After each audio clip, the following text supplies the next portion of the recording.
Okay.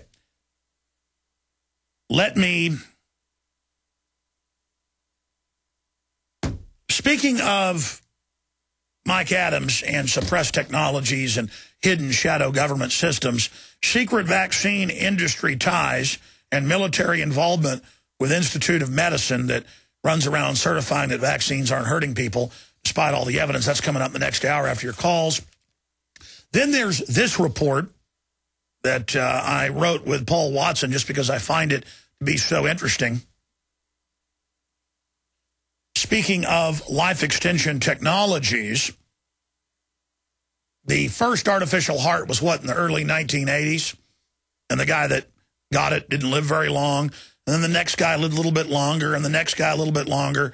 What they've learned to do is to put a bionic heart on the outside and then ventricle that in to the heart and then use the heart as basically a bag to pump the blood around the body. So the pump on the outside does the actual pumping, and then the heart itself is just used for its valves. And, you know, the heart is still there. It doesn't cut into all the nerve endings that then cause so many other respiration problems in the lungs once you have obviously had your heart cut out. And so Dick Cheney, for now 14 months, that's longer than almost anybody survived with one of these. When he got it, they said usually it's a stepping stone, 3 to 6 months, hoping that you get a heart transplant so that you can survive. In fact, very few have survived more than a year with this apparatus continually on them. And Dick Cheney's done jokes on TV of turning it off. I mean, he's really a hardcore guy. He is tough. I mean, for somebody to be able to enjoy something like this and make jokes out of it, that's about the only way you can survive. They report people pretty much get depressed and die once they have them because you no longer have a pulse. And so on your screen is the external bionic heart that then goes through the body, inside the stomach cavity up into the chest cavity, and pumps blood through the heart. And here's the headline: Dick Cheney, 1 year as a walking zombie. Former BP marks anniversary as member of the living dead.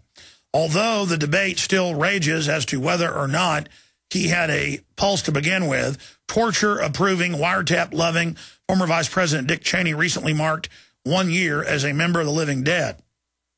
In July last year, Cheney had a ventricle assist device implanted in his body, which leaves most recipients without a pulse because it pushes blood continuously instead of mimicking the heart's own pulsate beat. During an interview aired this morning on MSNBC, Cheney frightened a reporter with his Dawn of the Dead style antics, removing the battery from his heart pump before it started beeping. Cheney has survived as a zombie long enough to finalize and promote his new memoir, My Time, in which he unapologetically reaffirms his support for torture, the invasion of Iraq, and warrantless wiretapping. The former VP's arrogance has not lessened with age or ill health. The book fails to even admit a single mistake in the prosecution of the Iraq War, which still remains unfinished over 8 years later and was the basis of a cocktail of lies and deceit.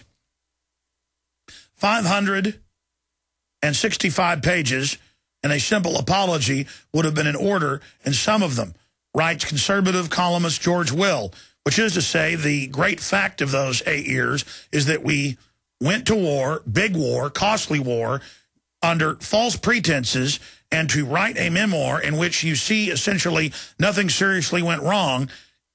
If I wrote a memoir of my last week, I would have had things to apologize for.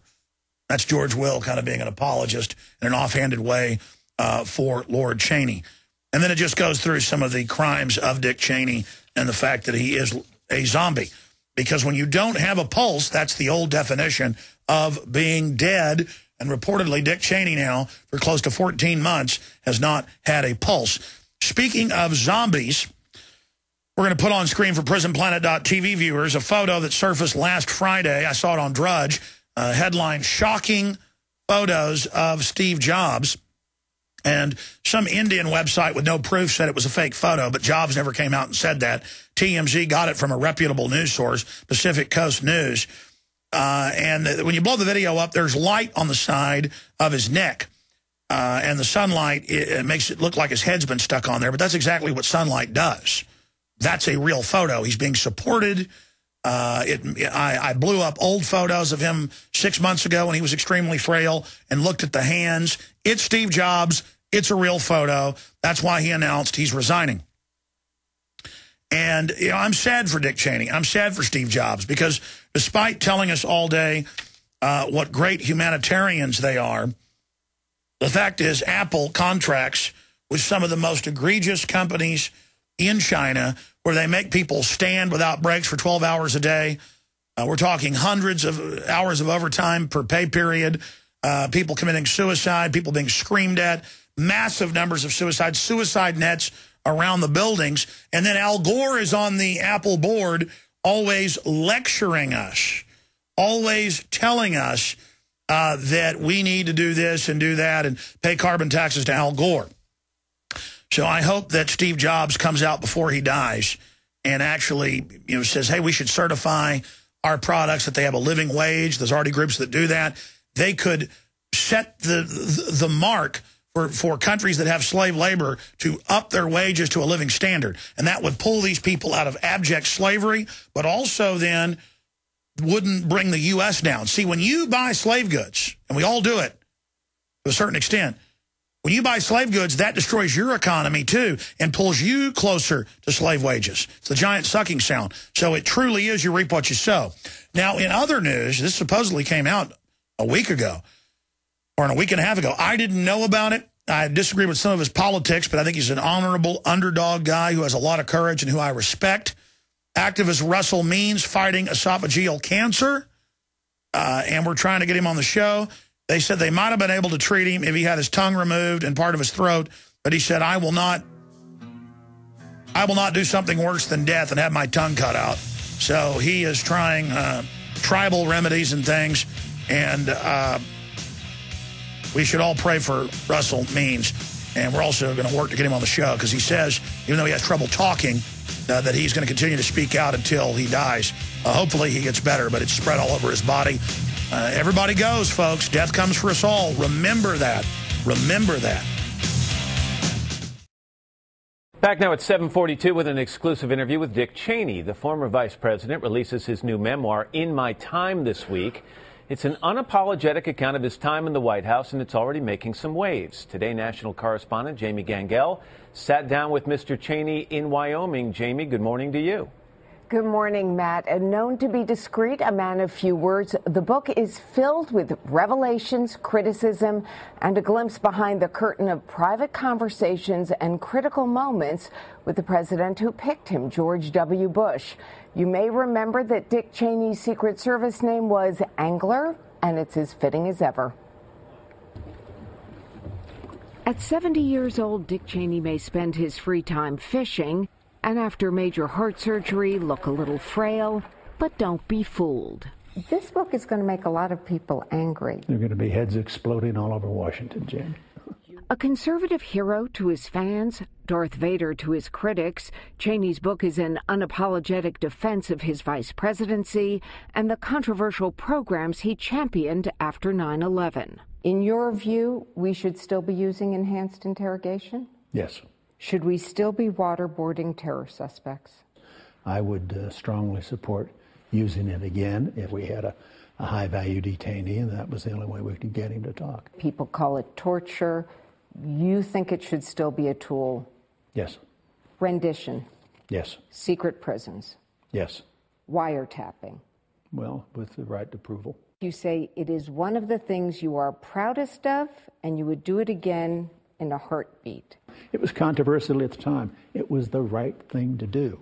No apologies. No apologies. And while Cheney insists he's not settling scores, the book takes on everyone from former CIA Director George Tenet to former Secretary of State Colin Powell to this withering portrayal of Condoleezza Rice. You write, she came into my office, sat down in the chair next to my desk, and tearfully admitted, I had been right. Was she crying? She was tearful. That's what I wrote. If I'd wanted to say she was crying, I would have said she was crying. You know that tearfully is a loaded description for powerful women in high office. It's going to be seen by a lot of people as provocative. Could you have left that word out? It is an accurate description of what happened and what I saw. For the record, Cheney praises President Bush as bold and decisive. Who was in charge in the White House? The president, without question, always. Was he sensitive about the fact that people thought you were running things? Not as sensitive as I would have expected.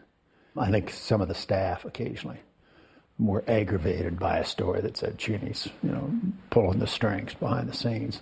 But it was never true. I mean, George Bush was the president. But Cheney also goes public with revelations about his old boss, including private conversations which show just how much the decider-in-chief depended on the advisor-in-chief. Listen to the difference in how the two men describe the eve of the Iraq War. President Bush writes, "I turned to the team gathered in the Oval Office and said, 'Let's go.' You write, the president kicked everyone else out of the Oval Office, looked at me and said, 'Dick, what do you think we ought to do?'" That's the way I recall it. And I was giving advice. I wasn't making the decision. He was making the decision. Do you think these revelations will embarrass President Bush? I don't know why. Well, he's saying, "Let's go. I'm the leader." Well, he was. But you're revealing that it didn't happen that way. He cleared out the office and said, "Dick, what do you think we should do?" Right. It's a very different picture. Right. But then he made the decision. It wasn't my decision. Don't you think it will embarrass him that you point out the difference? I didn't set out to embarrass the president or not embarrass the president. That said, the memoir also portrays a side of Dick Cheney that most people have never seen. At the end of the book, Cheney writes philosophically about his 5 heart attacks and mortality. Last summer, he went into end-stage heart failure, and doctors implanted a heart pump. Could you just show me how it works? Sure. It's got a pump inside that's tied into my heart. It's powered by batteries. They're good for about 10 hours, and when you take them out, it beeps. Please put it back in. Former Secretary of State Condoleezza Rice and former CIA Director George Tenet declined to comment about the book, as did former President George W. Bush. However, former Secretary of State Colin Powell is now speaking out, saying he always gave the president his best advice, and he called former Vice President Cheney's criticisms, quote, cheap shots. Matt, tonight on Dateline, we're going to have much more, including a visit to one of those undisclosed locations Dick Cheney spent so much time in after 9/11. Matt? It looks fascinating. Jamie Gangel. Jamie, thank you very much. And by the way, Dick, thank you. And by the way, Dick Cheney will be right here in our studio for an exclusive live interview tomorrow morning here on Today.